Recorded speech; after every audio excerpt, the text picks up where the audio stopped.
November in Uganda is considered to be a black month. It is referred to as a Black November. 4 years ago, Mr. Museveni, using his corrupt security agencies, unleashed terror onto Ugandans he swore an oath to protect, whose properties he promised that he would preserve. He didn't do this. He violated his oath. And just like all tyrants or dictators and charlatans, he went on now to gaslight Ugandans. This resulted from the arrest of Robert Kyagulanyi Ssentamu, alias Bobi Wine, his political opponent. And Ugandans, especially supporters of Bobi Wine, took to the streets to protest against the illegal detention of their political leader. Museveni saw this as an embarrassment to his administration, and the only way he could respond was releasing terror onto Ugandans. He killed many. Well, government reports only say 54 were killed, but over 100 people were killed on the streets of Kampala. But then I was in Uganda. I witnessed this. I was in TV, in media. And he continues to be unapologetic, to project what he did onto his political opponents. Recently, he claimed that he has proof that Robert Kyagulanyi Ssentamu, Bobi Wine, stole over 1 million votes from him in the last election, even though Mr. Museveni reportedly won. I mean, you can read stories of people that were killed, and I'm reading here from my screen. Unbelievable. Doesn't even begin to describe what happened. Take a look at those people. Let me read you here some of these people that were murdered on that day.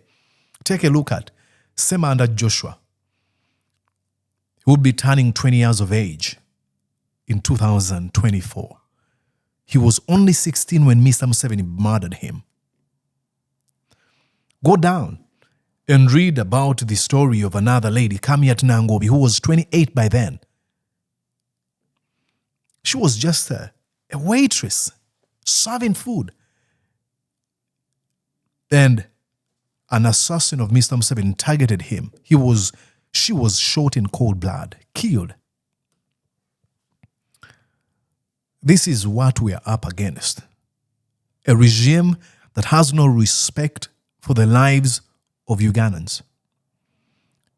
And we are at a very dangerous point that our aristocrats, our elite class has decided to stand with Mr. Museveni. When all these kind of things happen, folks usually accuse the victims. I'm a professional journalist. Even people I used to admire, folks I used to hold in high regard, folks like Andrew Mwenda, won't condemn what happened. They will instead gaslight Ugandans, saying, why did you protest? As though this is not a right that is protected in the constitution of our country. It is very unfortunate. But I know this for sure. Time will come and Museveni will be normal. I know because Martin Luther King Jr. is right.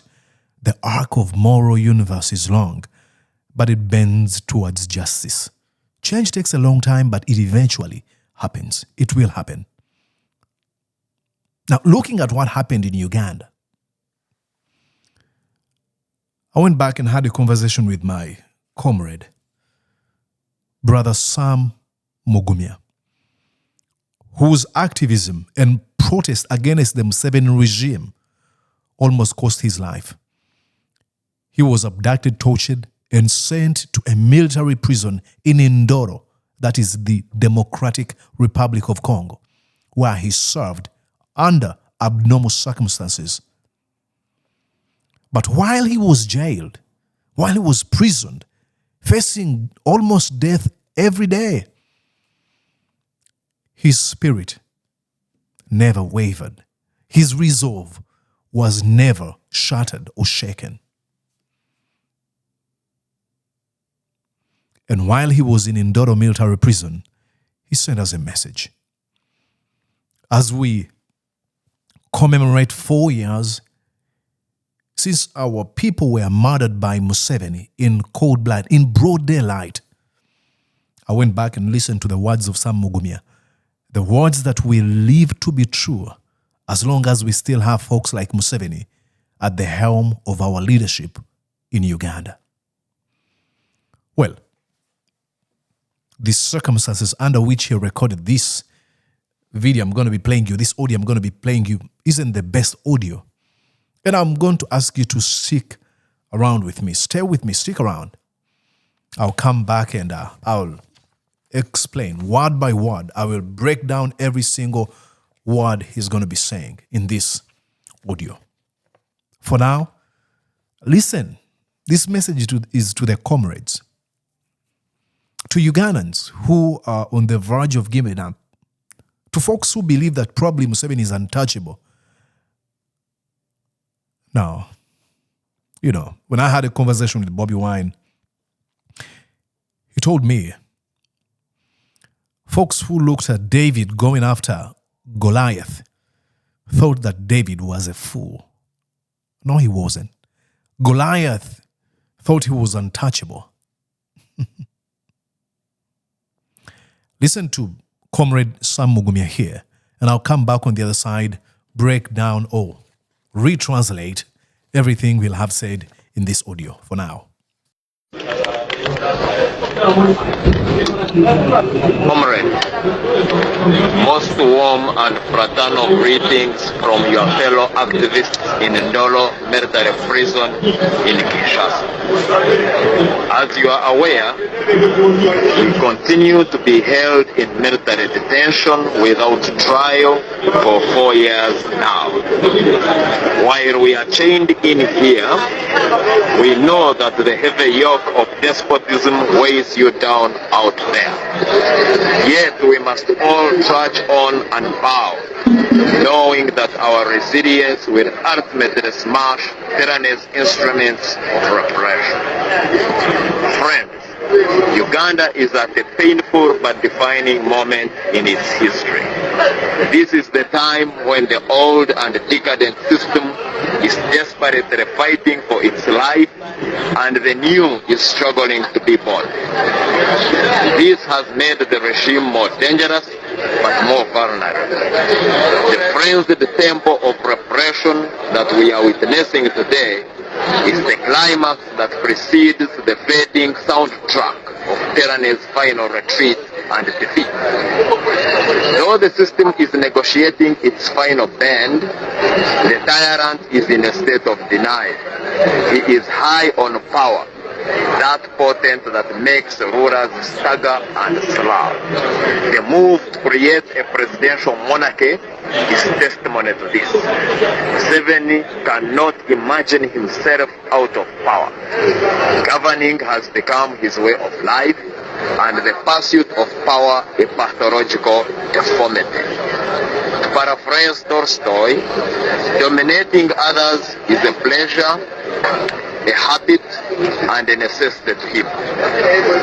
He is blind to the contradictions punctuating his rule that survives patronage, corruption, and a brutal Aurelian police force that has become a mafia outfit in the strictest sense of the word. He has usurped our sovereignty and presided over the genocidal destruction of state institutions. This is a recipe for a failed state if we do not arrest the situation immediately. The wave of Tubaremese therefore gives us an opportunity to deal a death blow to the system, to give Napoleon his Waterloo. We must charge forward with even greater resolve to defeat the despot. This calls for meticulous organization, bold, defiant civil activism, and any other means necessary to annihilate the constitutional delinquent. To achieve this, all progressive forces forces must display a principled unity of purpose. Let our cause and suffering be the glue that holds us together. Our mission is clear. We struggle to reclaim our sovereignty. We fight to have full authority in making decisions that affect us as a nation. This mission should motivate us to unite. Differences of opinion on how to get rid of the despot and who takes credit for which achievement should not divide us. While we fight amongst ourselves, mothers continue dying, giving birth, kids continue getting a Bantustan education, citizens continue starving, and the despot continues to steal, kill, and destroy. We would wish to make an impassioned plea to those that still believe in the power of persuasion and diplomatic niceties in dealing with the despot. Dear friends, know that tyranny is never fondled out of power. It is forced out. It is never kissed out of power. It is kicked out. Dictators are never smiled out of power. They are smoked out. And they are never convinced to relinquish power. They are compelled out of power. The longer we take to realize this, the more we subject the nation prolonged and unwarranted suffering. Merely condemning in the strongest terms possible the despot's dastardly act without taking active measures of storming the Bastille will not help us win our freedom. Fellow youth, do not wait to light the world when age has turned the revolutionary flame in you to ash. Now is the time to take your place on the stage and shape your destiny. The generals tormenting us today were not born with two umbilical cords. They also once waited their mother's laps. However, they avoided the easy route and took hard choices in life. Today we are all struck by them. You too can be all you want to be if you dream big, act bold, and not give up. The future begins today, and it is in your hands. The downtrodden, let us resolve to liberate ourselves by all means necessary. We must realize that we do not have the luxury of choosing between fashionable and unfashionable means of winning our freedoms. We shall not win our freedom by catwalking on the political fashion stage. We should not be choosy on the means of liberating ourselves. Whether the mosquito is sprayed or slapped is immaterial. All we care about is whether it is dead or not. He who is already down does not fear to fall. In Zimbabwe, Emerson Mnangagwa took the so-called old-fashioned route and got rid of Mugabe. The catwalkers in Zimbabwe are still in the spectator stands. We are working on the modern stage and still stuck with ourselves. To the tyrant we say, know that though our souls are battered, we are not broken. The scars you have inflicted on our hearts are the indelible seal of our freedom's price. Gloom will give way to gladness when we surmount freedom's obstacle course. But you have nothing to fear, for you will reap the justice you deserve when your kingdom falls. Comrades, we pledge that even from behind bars, we will continue struggling, because there is no prison that can jail our reason. We have composed songs as our humble contribution to the gallant effort that you are making out there. We choose to be active participants, even though we are thousands of miles away and surrounded by high walls, watchtowers, and machine guns. We remain positive because we know that we are not alone. We can feel the millions of downtrodden hearts in fraternal unison pulsing with ours. And above all, we know that the hardships that we are going through are surely not in vain. What was unthinkable yesterday is clearly possible today. Tomorrow, it will be inevitable. Like Mugabe, Mobutu, and all other despots, Museveni will go whimpering with no ear-blasting thunderclaps and flying cannonballs. He too will be found hiding in a mole hole. He too will sweat plasma like Bagbo and plead for his life like Gaddafi, the king of kings. This message is from your fellow activists detained in Ndolo military prison, Kinshasa. We hope that you find our songs inspiring and enjoyable. The struggle has just begun. La lucha continua. This is one of the best speeches I've ever heard. And I'm quite certain you too. This is what he says, and I'm rereading or retranslating all these to the folks who are fighting. Every Ugandan who's afraid that Museveni might stay forever. No. He says, comrades, most warm and fraternal greetings from your fellow activists in Ndolo military prison in Kinshasa. Now that line should tell you that there are more than one activist. As you are aware, we continue to be held in military detention without trial for 4 years now. And we're commemorating 4 years. When he recorded this video, he had been in the military prison for 4 years without trial. He goes on to say, while we are chained here, listen to the language. We know that the heavy yoke of despotism weighs you down out there. And indeed, it continues to weigh us down. Yet we must all trudge on unbowed, knowing that our resilience will ultimately smash tyranny's instruments of repression. True. Let's trudge on. It is through our resilience that we're able to get rid of Mr. Museveni's repression. Friends, he continues, Uganda is at a painful but defining moment in its history. Yes, indeed.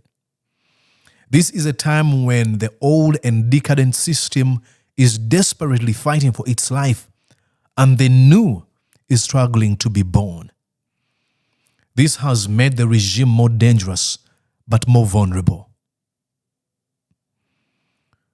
The frenzied tempo of repression that we are witnessing today is the climax that precedes the fading soundtrack of tyranny's final retreat and defeat. Though the system is negotiating its final bend, the tyrant is in a state of denial. He is high on power, that potent that makes rulers stagger and slur. And indeed, Museveni is staggering and slurring. The move to create presidential monarchy is a testimony to this. Museveni cannot imagine himself out of power. And you all know how he's preparing Muhoozi Kainerugaba to become president when he leaves. But he cannot imagine himself in power because he knows that he's going to be held accountable. That's why he would rather stay in power forever or else die in power, then he won't be held accountable. But I digress. Governing has become his way of life, and the pursuit of power a pathological deformity. To paraphrase Tolstoy, dominating others is a pleasure, a habit, and a necessity to him. Dominance is all he cares about. You can only convince me that a man has been in power for almost 40 years, but he presides over worse poverty. He presides over unemployment. He presides over impunity, corruption, sectarianism, to mention but a few. He is blind to the contradictions punctuating his rule that survives on patronage. His corruption and a brutal Aurelian police force that has become a mafia outfit in the strictest sense of the word. And indeed, you have seen what our police has become, that survives on corruption and impunity and abusing rights of the disenfranchised Ugandans. Folks in the police or other security organs who have tried to raise their voices about the way these security organizations or organs operate like mafia outfits have been silenced, killed. He continues, he has usurped our sovereignty and presided over the genocidal destruction of the state institutions. This is a recipe for a failed state if we do not arrest the situation immediately. And indeed, Ndolo is his lapdog. That's the Chief Justice of Uganda. Anita Among is his minion, the Speaker of Parliament, who has the legislature. And then is the law, and the law is him in the executive. That's very sad.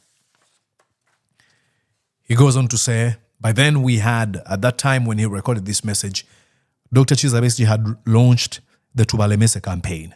And there are so many campaigns that are going to be coming out. These are all activism campaigns focusing on removing the dictator. So there could be any other campaign. There will be more and more created out of the revolutionaries' creativity and innovation, out of a desire to get rid of Museveni. There will be so many ideas and groups and waves created to get rid of Museveni. So when you read Tubalemese or when you hear Tubalemese, don't be like, oh, it didn't work out. Come on. That was just the beginning of a very, very long journey that we signed up for. The wave of Tubalemese, therefore, gives an opportunity to deal a death blow to the system, to give Napoleon his Waterloo. And you all know how Napoleon Bonaparte lost in this battle of Waterloo.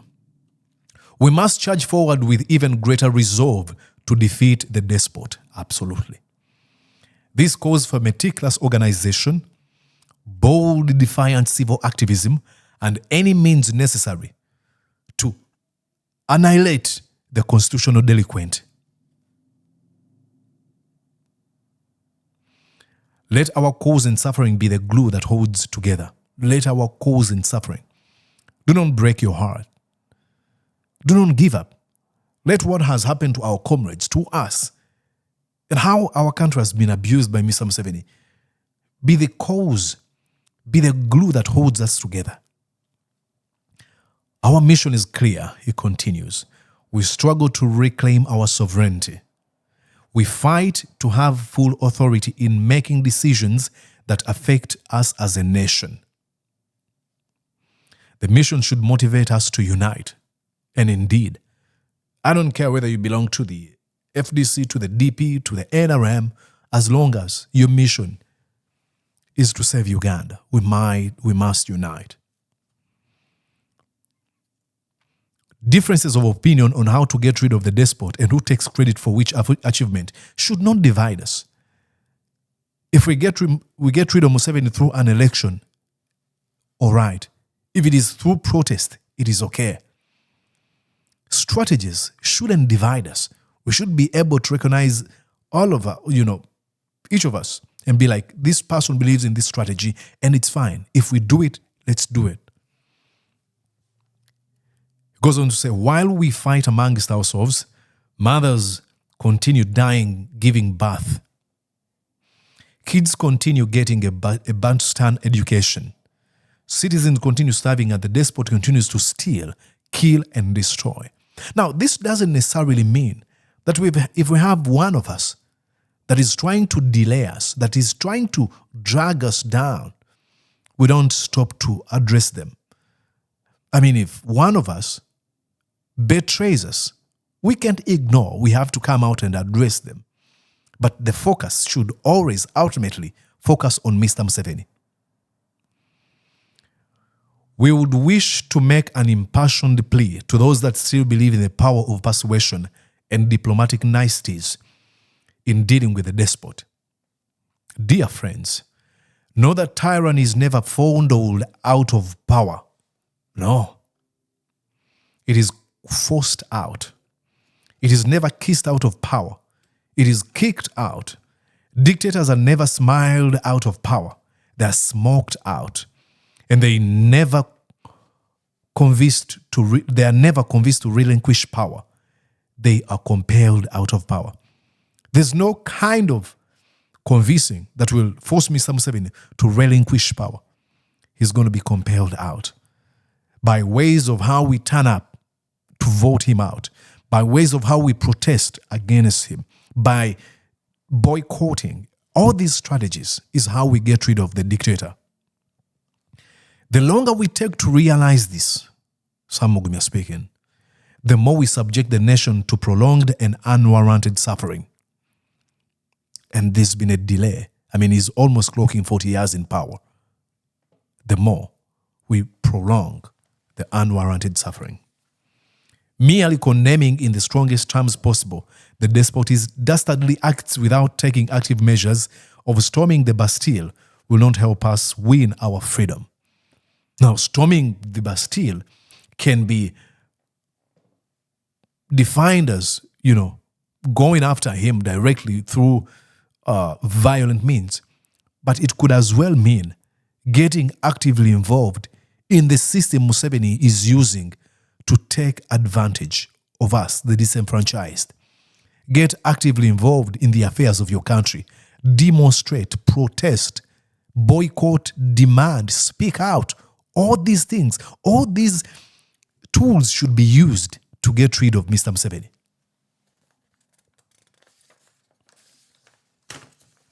He says, fellow youth, to the young people of our country, do not wait to light the world when age has turned the revolutionary flame in you into ash.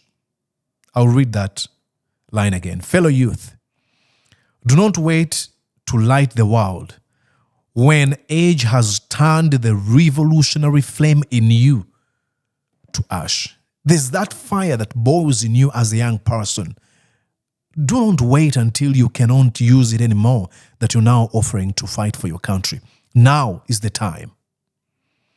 Now is the time to take your place on the stage and shape your destiny. Now is the time to compete against Mr. Museveni. Now is the time to get actively involved in the affairs of our country. Now. The generals tormenting us today were not born with two umbilical cords. No. They also once waited their mother's laps. However, they avoided the easy route and took hard choices in life. Today, we are all struck by them. You too can be all you want if you dream big, act bold, and not give up. The future begins today, and it is in your hands. Absolutely. The downtrodden, let us resolve to liberate ourselves from by all means necessary. We must realize that we do not have the luxury of choosing between fashionable and unfashionable means of winning our freedom. And indeed, and Mr. Museveni, this is what you're doing. I'll pause here and speak to Mr. Museveni. This is what you're doing. There's a constitutional, fashionable way we would like to use. But the more you force Ugandans, the more you push them, they're going to resort for the second choice.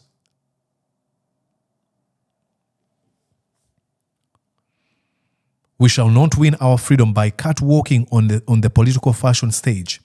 We should not be choosy on the means of liberating ourselves. Whether the mosquito is sprayed or slapped is immaterial. All we care about is whether it is dead or not. He who is already down does not fear to fall. We are already down. What difference does it make if we're going to die at the end of it all? If I'm going to be rushed to the hospital and I'm not going to find the medicine, what difference does it make if I have to offer myself for leadership and change things? Don't be afraid. In Zimbabwe, Emmerson Mnangagwa took the so-called old-fashioned route and got rid of Mugabe. The catwalkers in Zimbabwe are still in the spectre stands. We are waltzing on the modern stage and still stuck with Museveni. To the tyrant we say, Mr. Museveni, know that though our souls are battered, we are not broken. The scars you have inflicted on our hearts are indelible seal of our freedom's price. Gloom will give way to gladness when we surmount freedom's obstacle course. But you have nothing to fear, for you will reap the justice you deserve when your kingdom falls. Comrades, we pledge that even from behind bars, this is when he was in prison, remember? We will continue struggling because there is no prison that can jail our resolve. We have composed songs as our humble contribution to the gallant efforts that you are making out there. We choose to be active participants even though we are thousands of miles away and surrounded by high walls, watchtowers, and machine guns. Thank you, Sam Mugumya. And lastly, we remain positive because we know that we are not alone. We can feel the millions of downtrodden hearts in fraternal unison, pulsing with ours, and above all, we know that the hardship that we are going through are surely not in vain. What was unthinkable yesterday is clearly possible today. Tomorrow, it will be inevitable. Like Mugabe, Mobutu, and all other despots, Museveni will go whimpering with no ear-blasting thunderclaps and flying cannonballs. He too will be found hiding in a mole hole. He too will sweat plasma like Bagbo and plead for his life like Gaddafi, the king of kings. Remember, Gaddafi referred to himself as king of kings, but he was pleading for his life in the trenches in Libya. This message is from your fellow activists detained in Ndolo military prison in Kinshasa. We hope that you find our songs inspiring and enjoyable. The struggle has just begun.